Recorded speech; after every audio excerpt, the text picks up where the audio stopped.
29واں پارہ ہے سورۃ المدثر، آیت نمبر 43۔ اعوذ باللہ من الشیطان الرجیم، بسم اللہ الرحمن الرحیم۔ قالوا لم نک من المصلین ولم نک نطعم المسکین وَكُنَّا نَخُوضُ مَعَ الْخَائِضِينَ۔ صدق اللہ العظیم۔ اللہ فرماتے ہیں جو چاہتا ہے کہ وہ آگے بڑھ جائے یہ اس کے واسطے ہے، وہ اس سے نصیحت حاصل کر کے اس کے مطابق زندگی گزارے، اور اگر کوئی اس کو ماننے کے لیے تیار نہیں، اس کے مطابق زندگی گزارنے کے لیے تیار نہیں ہے، تو پھر وہ بندہ اپنے اعمال میں پھنسا رہے گا اور جہنم کے اندر ڈال دیا جائے گا۔ پھر یہ جنتی اور جہنمی اپنے اپنے مقام پہ ہوں گے، لیکن جب چاہیں گے اللہ بہت زیادہ فاصلہ ہونے کے باوجود بھی ایک دوسرے کو دکھا دیں گے۔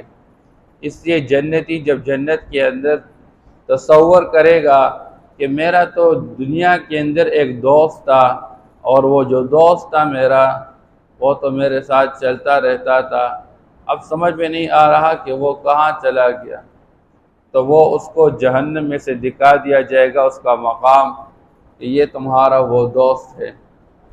بہرحال یہاں پر بھی اللہ فرماتے ہیں کہ جب جنتی جنت میں چلے جائیں گے اور جہنمی جہنم میں چلے جائیں گے، تو جہنمیوں کا جہنم میں جانا جرم کی وجہ سے ہوگا۔ ایسا نہیں ہے کہ کوئی جرم کیا ہی نہیں اور جرم ثابت نہ ہو جہنم میں چلا جائے۔ یہ دنیا کا جیل نہیں ہے کہ دنیا میں بعض اوقات بغیر ثبوت کے بھی بندے کو جیل میں ڈال دیا جاتا ہے۔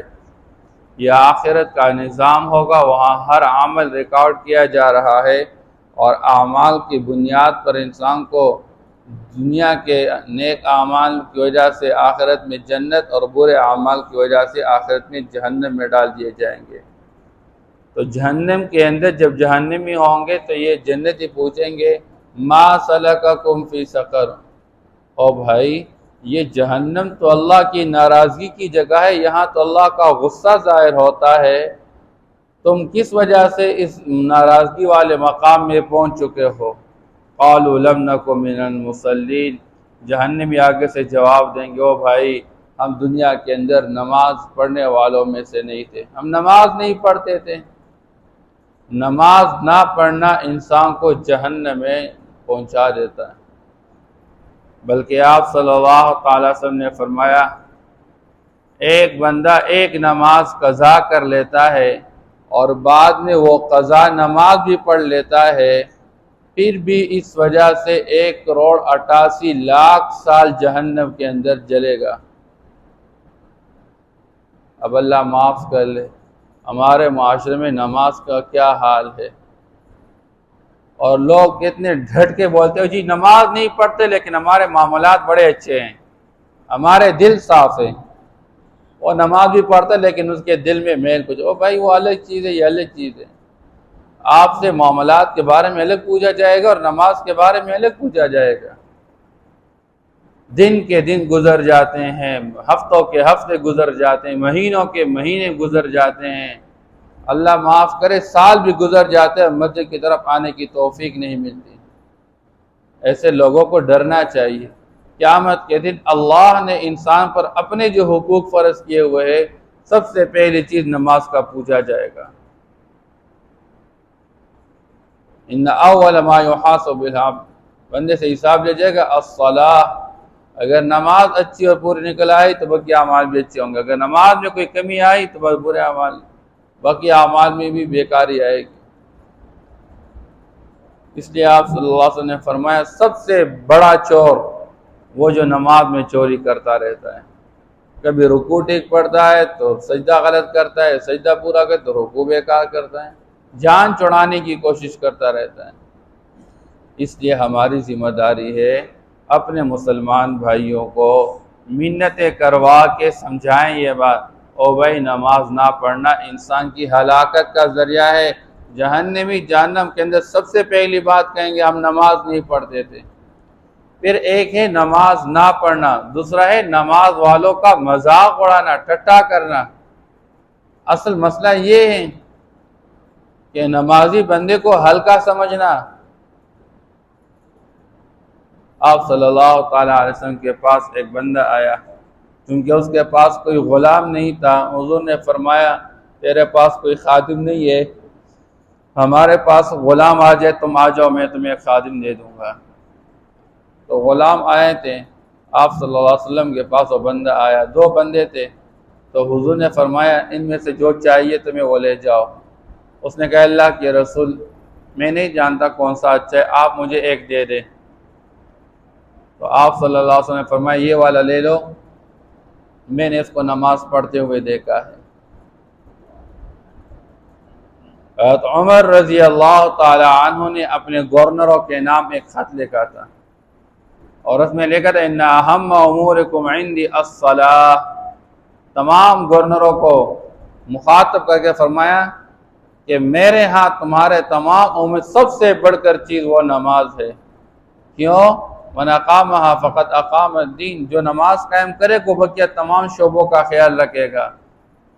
ومن ضیعہا فہو لما سواہا اضیع، اور جو نماز کو ضائع کرے گا وہ بقیہ تمام چیزوں کو بطریق اولا ضائع کرے گا۔ ہو نہیں سکتا۔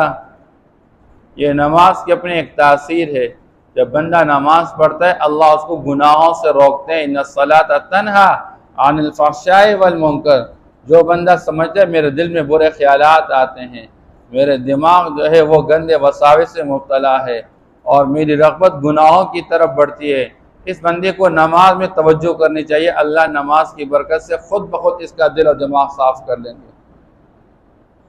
بہرحال آپ صلی اللہ تعالی علیہ وسلم نے فرمایا جو نماز کو ضائع کرتا ہے وہ ایسا ہے کہ پورے دین کے بنیاد کو مٹا دینے والا ہے، جڑ سے اکاڑ دینے والا ہے۔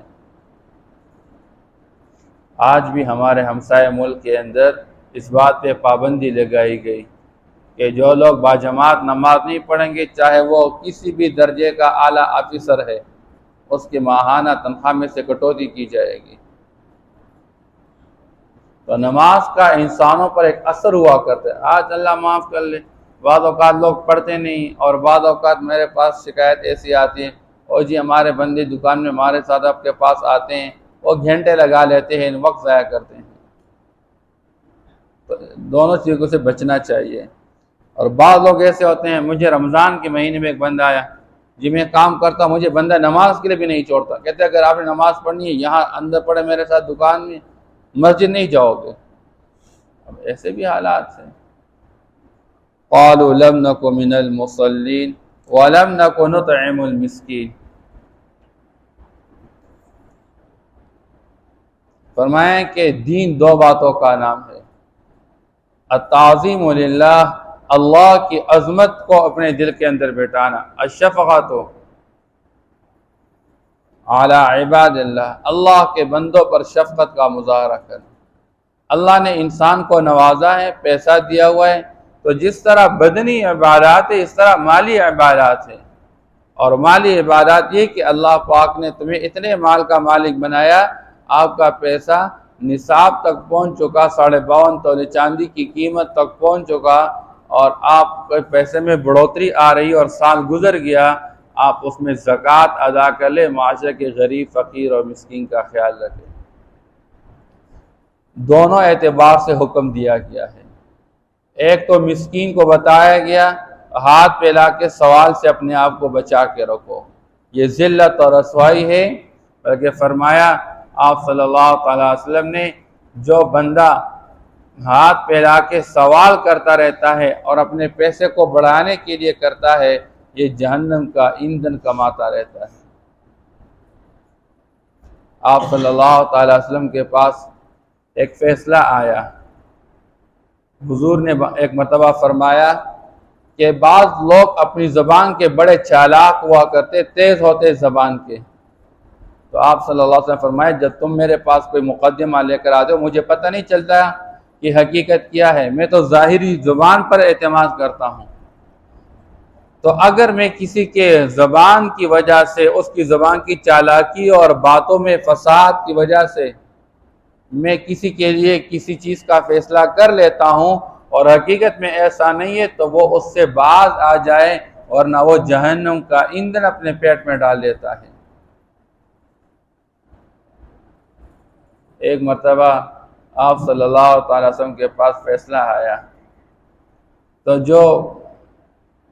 جس کا حق تھا فیصلہ اس کے بارے میں نہیں کیا گیا، مدی مقابل کے بارے میں فیصلہ چلا گیا، کیونکہ وہ زبان کا چالاک تھا اور جس کا حق تھا وہ زبان سے کمزور تھا۔ اب آپ صلی اللہ تعالی وسلم تو ظاہری حالات کے مطابق، آپ کو تو غیب کا علم نہیں ہوتا کہ کون سے کس بات پہ، اب ظاہری حالات میں جو دعویٰ کرے وہ گواہ پیش کرے، نہیں ہے تو جو مد مقابل ہے وہ قسم اٹھائے۔ یہ طریقہ ہے مدارتی نظام کے حوالے سے۔ اب چونکہ جس کا حق تھا وہ کمزور درجے کا تھا، زبان سے بات نہیں کر سکتا تھا، سمجھا نہیں سکتا تھا، اور جو مد مقابل تھا وہ زبان کا چالا تھا، اس نے اس طرح کے دلائل اور باتیں پہ کہ حضور نے اس کے حق دے دیا۔ اب وہ جس کا حق تھا بعد میں اس نے کیا کہا، حسبی اللہ و نعم الوکیل، بس میرے لیے اللہ کافی ہے اور وہ بہترین کارساز ہے۔ آپ صلی اللہ علیہ وسلم کو بلایا، ادھر آ جاؤ، جب فیصلہ ہو جائے اس کے بعد یہ نہ کہہ دیا کرو، فیصلے سے پہلے اپنی چالاکی استعمال کرو۔ جب بات کرنے کا موقع آ رہا تھا تو گنگا بن گیا، بات ہی نہیں کر رہا تھا۔ اپنے حق کے لیے صحیح طریقے سے زبان استعمال کرنا سیکھو۔ بعض لوگ خاموشی اختیار کرتے ہیں، بس یہ ٹھیک ہے جی، چھوڑ، اللہ پہ چھوڑ لیتے ہیں۔ نہیں، اگر آپ کا حق ہے آپ حق کے لیے آواز اٹھا سکتے ہیں اور آپ بات کر سکتے ہیں۔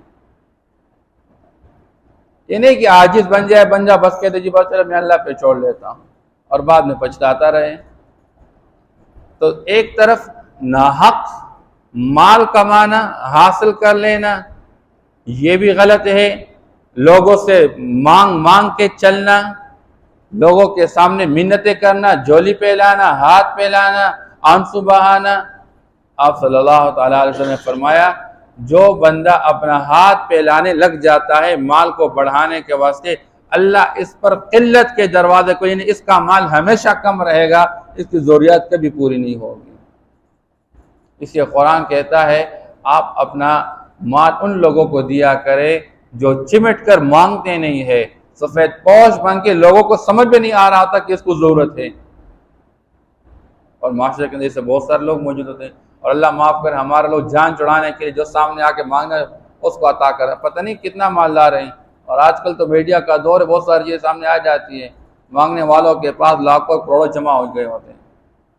تو فرمایا وَلَمْ نَكُ نُطْعِمُ الْمِسْكِينَ، ہمارے اندر دوسری خرابی یہ تھی کہ ہم اپنے معاشرے کے غریب فقیر مسکین کو کھلاتے نہیں تھے۔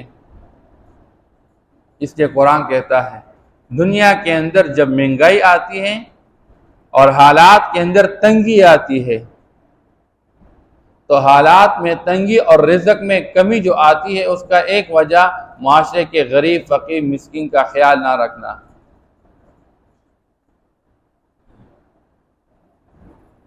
کَلَّا بَل لَّا تُکْرِمُونَ الْیَتِیمَ وَلَا تَحَاضُّونَ عَلَىٰ طَعَامِ الْمِسْکِین، تم معاشرے میں یتیم کا اکرام نہیں کرتے ہو، آپ اپنے بچوں کے لیے پیٹ بھر بھر کے کھلاتے پلاتے ہو، آپ کے پڑوس میں یتیم بچہ، آپ کے خاندان میں یتیم بچہ، آپ کے رشتہ دار میں یتیم بچہ ہے جس کا کمانے والا کوئی نہیں ہے۔ ہمارے بچوں کے ٹائز اور ہمارے بچوں کے لیس وہ ختم نہیں ہو رہے ہیں اور بیچارے کو کھانا بھی نہیں ملتا، کپڑا بھی نہیں ملتا ہے۔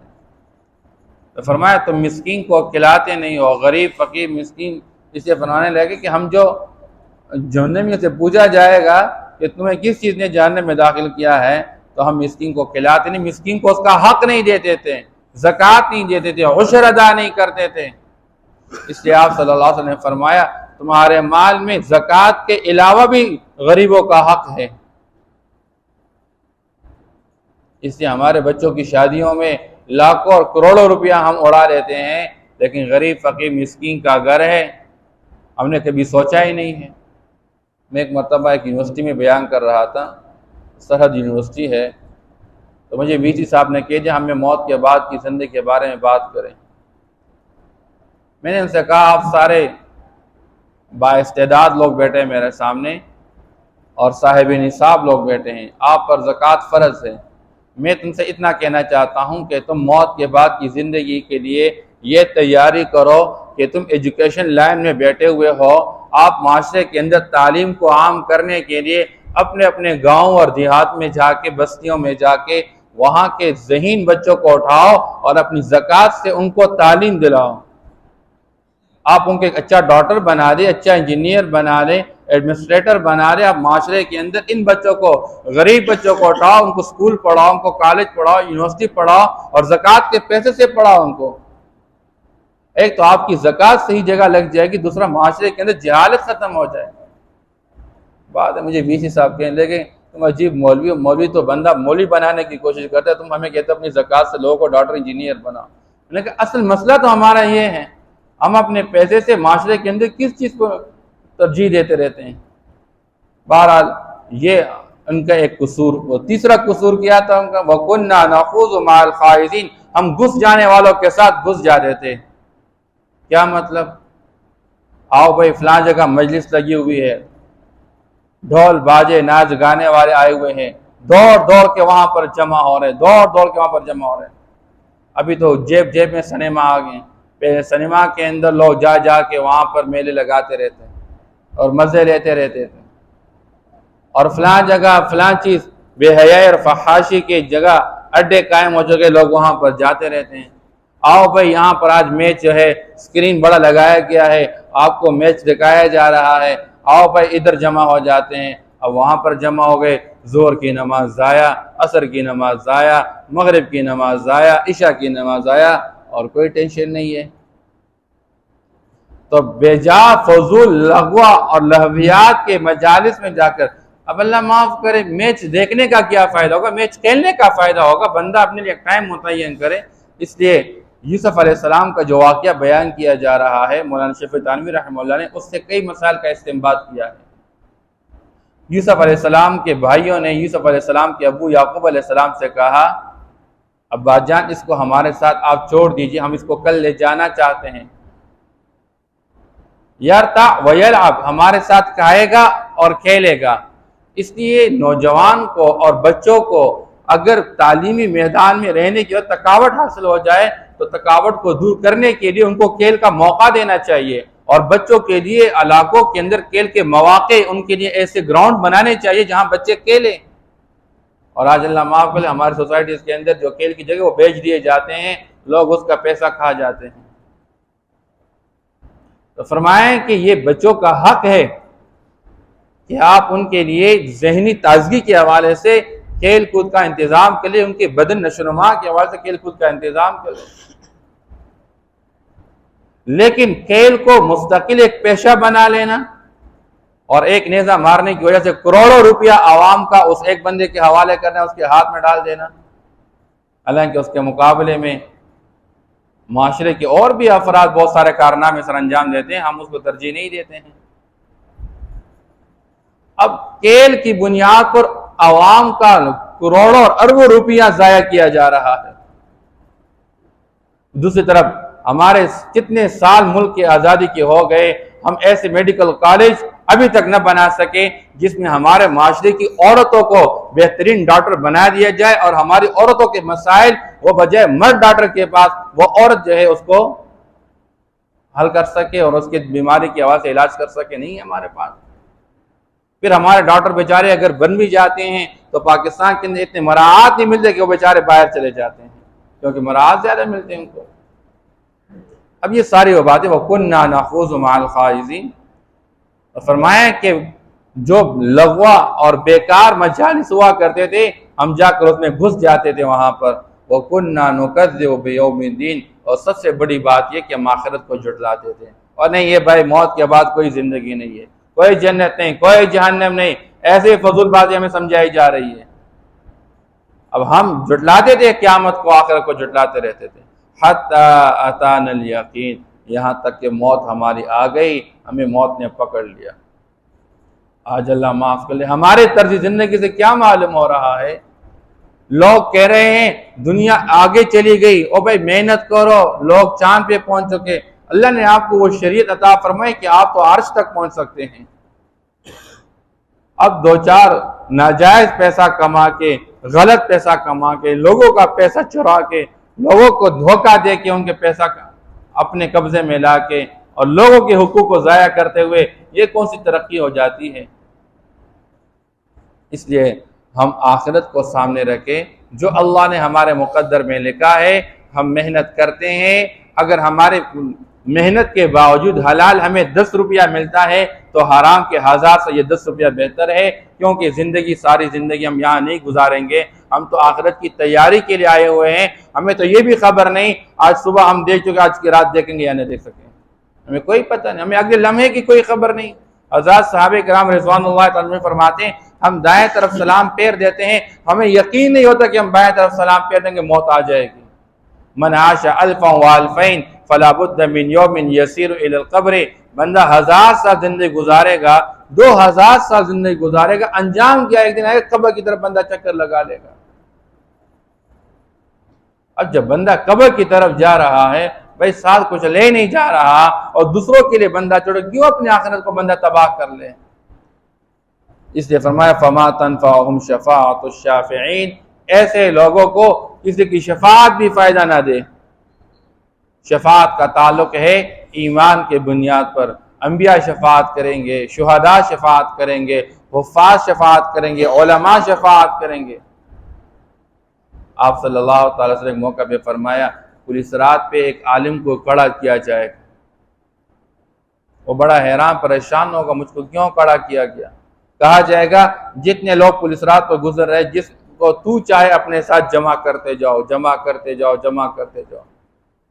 اس لیے وہ عالم جو دنیا کے اندر اپنے علم کے مطابق عمل کر چکا اور معاشرے کے اندر لوگ اس کا معاون بن کے دینی کاموں میں ساتھ دیتے رہتے تھے، وہ سارے ایک ساتھ جمع کرتا جائے گا یہاں تک کہ وہ کہے گا بس، اللہ فرمائیں گے ان سب کو ساتھ ملا کے جنت میں چلے جاؤ۔